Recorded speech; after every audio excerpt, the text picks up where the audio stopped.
લો બાપુના હાથે પણ ખાઓ. પાણી પાણી.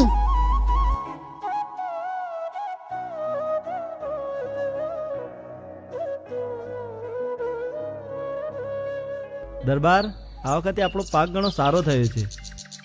અને તમે જે આ લીલી આંબાવાળી બનાવી છે ને, અહીંયા બેઠા હોય તો ખરેખર એવું લાગે છે કે પ્રકૃતિના ખોળે બેઠા છીએ. સાચી વાત છે મેરુબા, પણ આપણી જહાગીરી અને આ લીલી વાડીઓ બનાવવામાં તમે પણ બહુ ભોગ આપ્યો છે.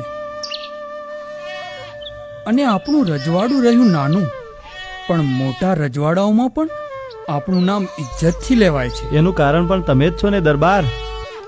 મેરુબા, એનું કારણ આપણે બંને જ છીએ. સાચી વાત છે. જ્યાં સત્ય અને નીતિ હોય ને, એ હંમેશા આગળ જ રહે. સાચી વાત છે દરબાર. બચાવ બાપુ બચાવ. અરે કોણ છો તમે? પહેલા મને વચન અરે આપો કે મેરુબા,